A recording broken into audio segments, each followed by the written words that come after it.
In today's video, I'm going to teach you how to add GCash as payment method in Shopee. By the end, you'll know exactly where to find the payment settings in checkout and how to connect your GCash quickly and securely. Before we jump in, make sure your Shopee and GCash apps are updated to the latest version, your internet connection is stable, and you have access to the mobile number registered with your GCash account. That will help the process go smoothly. Start by opening the Shopee app on your device. Browse for the item you want, then add it to your cart. When you're ready, go to your cart and tap Checkout to move to the order summary page. This is where you'll set your shipping address, apply vouchers if you have them, and, most importantly for this tutorial, choose your payment method.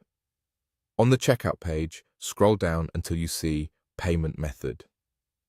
Tap View, all to open the full list of available options. From here, look for the e-wallet section. Select e-wallet to see the supported wallets on your account.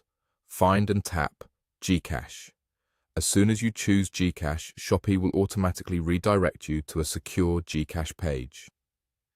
Here, enter the mobile number linked to your GCash account and follow the prompts shown on your screen. These prompts may include a verification code sent by text, your GCash PIN, or an authorization confirmation to allow Shopee to use GCash for this transaction.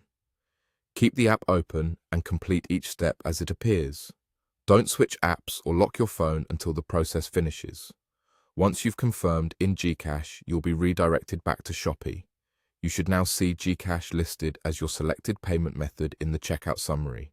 At this point, review your order details, shipping information, and any applied discounts to make sure everything looks correct. If anything seems off, adjust it before proceeding.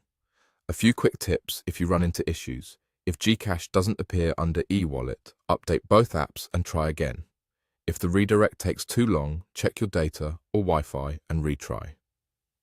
If a verification code doesn't arrive, wait a moment and request a new one, ensuring your phone has signal. And if the number you entered isn't recognized, make sure it's the same mobile number registered with your GCash account. That's it. You've connected GCash during checkout in Shopee and set it as your payment method by following the on-screen prompts. Thanks for watching, and I hope this helped you complete your purchase with ease.